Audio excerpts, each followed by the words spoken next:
there. Um, my background is real estate as well. I was a full-time real estate agent for a while, kind of transitioned into the vendor side of things about 8 years ago. Started in home warranty with a smaller local home warranty company back then, and then moved into title and escrow and sales, and then back into home warranty space with Fidelity. So I've kind of been around the block in the real estate world, but the only thing I haven't done is lending. But I'm back to my original stomping grounds of home warranty. Yeah. I love that you have that background because as a service provider to real estate agents, who better to know what we need than someone who was a real estate agent? So I think that's a great move. Thank you. Thank you. Okay, so why don't you now tell us just what is home warranty in general? Because I think some people, I'm sure some buyers don't even really realize that they have one. Like realtors just put it in the contract and then maybe hopefully at least if something breaks, they contact the realtor and figure it out. But so maybe just tell us a little bit more about what it is in general and then we can go into more specifics. Yeah, so Stephanie, that's a great question because that is probably one point that a lot of people aren't aware of. And I think a lot of consumers get home warranty confused with homeowners insurance because A, they sound similar, B, they both cover the home, right? But you want to think of home warranty as what's inside the home. It's mainly going to be systems and appliances that are inside the walls. So that would be things like a stove, a microwave, dishwasher, washer, dryer, and then systems like plumbing, heating, air, electrical, things like that. Anything outside of that is anything structural, anything with the foundation or the home itself is typically under homeowners insurance. Yeah. So we don't touch any of that stuff. We are strictly just appliances and systems for the most part. Yeah. And I know you, Stephanie, and I had a conversation about this last week, but we are one of the few states that home warranty, generally in a resale transaction, is written into a contract where the seller is generally paying for the first year of a home warranty for the new buyer buying a house. So that's not common in a lot of states. So it's actually a really cool advantage here in California, because you generally get that first year home warranty that the seller is paying for. And you want a great agent that could hopefully help negotiate that into the contract and, get that for free for you for the first year. Yeah. Yes.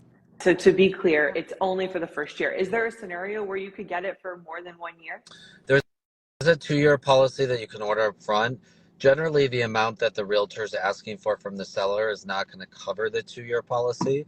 So in that case, the buyer could come out of pocket for the extra if they wanted to go to the 2-year route, or if they went the traditional 1-year route and had the seller pay for it, then they would get a renewal upon about a month out upon renewal time from Fidelity. Okay. In an email typically, which would offer them to renew for the next year. So it is on a year-to-year basis. The renewal rates are a little bit different than what we call the real estate rates, is when you get it in contract in the real estate transaction, it's a little bit lower pricing than on a renewal rate when you're not in a real estate transaction, or if you're ordering directly from the company outside of a real estate transaction. Okay. Yep. That makes sense. Well, so now I guess let's kind of talk about what does it really cover and is it even worth extending it for the second year, especially knowing that the rates are higher?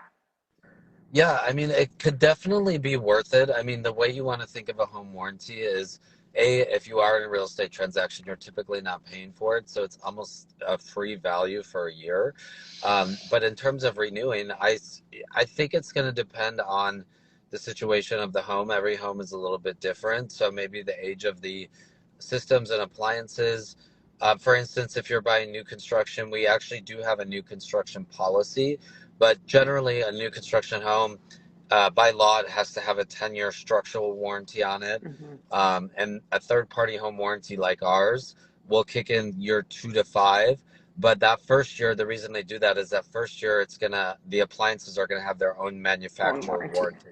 Yeah. So if you have older appliances, a home warranty could be good. If you're buying a resale home, though, you want to make sure that the previous owner did take care of those items, because there is a pre-existing condition clause in home warranties, which would null and void something if the company determined that the previous owner didn't maintain it properly. So there are some nuances when it comes to coverage that way. But, I got a text last week from a homeowner who had his full water heater replaced from his home warranty that he didn't even pay for that first year. So he was actually asking about renewal and how to renew because he literally got a brand new water heater through the home warranty. So, when it comes to usage, it's going to be case by case and it's going to be situation by situation, but it could certainly save you a lot of money. I mean, you could practically get an HVAC system or a water heater completely replaced. You don't want to think of a home warranty as doing that because it's really just going to depend on the situation, but it can potentially do that as well. Yeah. So what are the situations where it wouldn't? So I guess, like you said, like the previous homeowner wasn't maintaining the appliances, which, I mean, as far as I'm concerned, when you're in the inspection, the inspector is inspecting everything if they're doing their job well. So that should be something that's all tested kind of before the transaction closes. Mm-hmm. But so I guess one circumstance would be if the homeowners weren't maintaining it properly, and what would another, I guess you said pre-existing condition, which is, it could be at the fault of the homeowner, but it could just be like a defect that happened. But how do they determine if it was pre-existing or not? So they may ask for the inspection report. We don't, that's not typical if there's not really a gray area or question on it. But if it is in question, they may ask for the inspection report. So, you as a realtor, you want to make sure you have a good realtor like Stephanie, who's really going to get the right inspectors in there and be able to go over that inspection report with your client because you want to look at those things and see if it's something that maybe you could get a credit for from the seller. So that's a good point right there. You don't want to think of the home warranty as a credit source for the potential seller. You really want to think of it as an added, like icing on the cake that may be able to take care of something down the road. Yeah. So I had a situation recently where on the inspection report, it came up that the type of electrical panel that was used there is prone to failure. And we asked for a credit. The seller didn't want to give it because they said, well, it's not, it's working, it's fine right now. It could fail, but that's, sort of, they were kind of like, that's not our problem. You have the home, and the agent's response was, well, if it happens, you have the home warranty. So in this case, because that was on the inspection report, is that something that may not, I mean, I'm sure you can't tell me definitively. I'm sure there's, internal people that make these calls, but does that sound like something that wouldn't be covered? I mean, to answer your question, yeah, it may not be covered. And, a good realtor is probably not going to just say, don't worry about it. The home warranty will cover it. That's I did not take that. Yeah, I did not take that for an answer. I was like, I'm not so sure about that. And, we did end up negotiating a credit. It wasn't the full amount to replace the breaker, but it wasn't nothing either. We kind of came to a middle ground. So everybody was happy. Yeah. So it's a very situational basis, but, part of my job is to try to get as much covered for the homeowner as possible. And that's where I could step in and help out with certain things. But at the end of the day, it's not a catch-all. It's just kind of like icing on the cake and added protection. But again, it can, if you end up getting something like a water heater replaced or an HVAC system, you're talking a lot of money you're saving. Yep. One other cool feature that all our plans come with is a rekey. So if you're moving into a resale home and you want to change the locks, we will allow up to 6 locks one time during that year to be rekeyed at no cost to you. So if you were to hire a locksmith, it would be a lot more than that. So even that alone, just that value, even if you use nothing else on the home warranty, and especially that first year, you're getting it for free. Generally, it's a great value. Yep, and I actually didn't know that, and maybe not every home warranty covers that because, like, I've had, as a courtesy to my clients, when the listing was sold, the buyers wanted us to, rekey the front door. Or actually, it was like something like they lost the key or something like that. I was like, all right, no problem, I'll take care of it. I'll have the locksmith do it. It was not cheap. Yeah, and so that's good to know that the home warranty would have potentially covered it. Yep, absolutely. So I guess what was my other question I was just thinking of? Oh, I actually also had a situation where it was a very high-end rental. It was like a very large single family home, expensive single family home. My clients were renting it, and the landlord asked them to get a home warranty policy. Is that something that you see often? I think the landlord really just like wanted to kind of use it as a replacement for a handyman. Like they didn't really want to be bothered with stuff. Is that something you see typically? I see it sometimes. You're talking about if someone's renting and them getting a home warranty policy? Correct.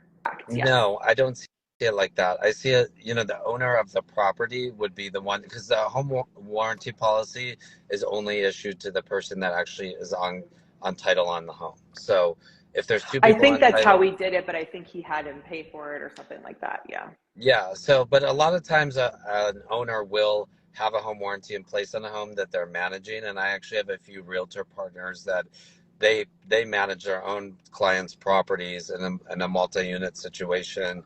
And, we've had some claims, one in particular I'm thinking of, the realtor sold them but they're also managing the building. Mhm. So it's a kind of twofold where, but it's great because the realtor had that in place. So, we had our contractors go out and yeah, they have to work with the tenants and their scheduling. But at the end of the day, it's very helpful if you do have tenants in somewhere because hopefully that stuff will be taken care of, quickly. Yeah.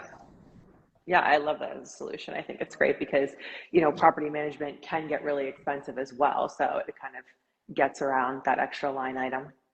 Correct. Yeah. So what else, like I guess from a realtor perspective, is there anything that you would want us real estate agents to know about home warranty when we're talking to our clients about it and things like that? Sure. I think it's kind of what you alluded on earlier is not having someone be like that other real estate agent that you mentioned that was just, kind of using it as a catch-all and saying, don't worry about that. The home warranty will cover it because it's definitely not that.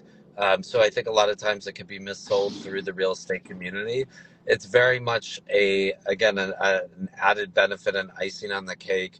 You never want to think of it as 100% for sure it's going to replace something or, completely repair something, because even in the coverages of what we do cover, there are certain items or parts that may not be covered. So let's take a stove, for example.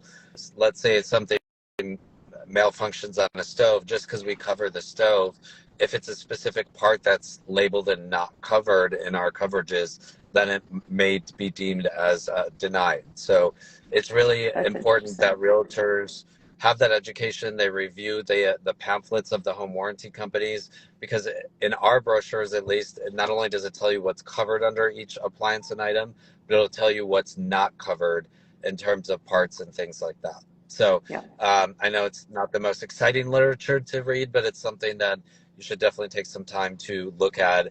And if you're in question about something, reach out to your home warranty rep or myself, and we can get those answered. And if I don't have the exact answer, I'll have an operations team behind me that can get those answers. But the pamphlet is pretty detailed in what is covered and what is not covered.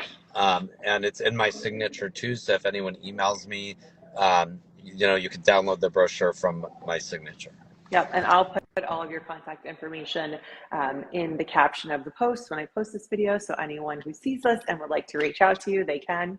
Right. I Right. think one thing that I would add as a real estate agent is just the value of having a home warranty rep. I mean, we talked about this. Like when I Yeah. first started in real estate, it was like my mentor was like, "Oh, here's a website to Old Republic Home Warranty. This is where you get your home warranties." And I went in there every time. I've never met the person. I don't know. There was somebody's picture up there.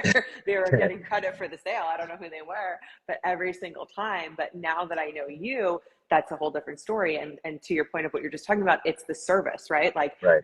I've been fortunate that not many of my clients have had to use it. And when they had, they've had good experiences. But if they don't, that's when the value of actually having the relationship with the person comes in. So I think that's really Yeah, and important that's because I'm what I sure, find in the real estate community. They're kind of, our plans and pricing are all kind of very similar in all the big companies. So it's, I think that a lot of realtors don't have a preference until they do have an issue that's maybe not handled properly or a yeah, service issue. And then they really realize, wow, I should have had someone.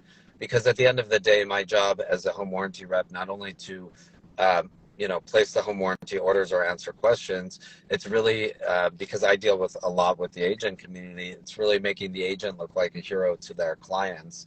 And having been an agent myself, like you said in the beginning, really helps me know what you go through in every transaction and how many hands there are in the pot, and how many people you're depending on as a realtor to do their job properly, to make you look like the hero to your clients and have your clients come back to you.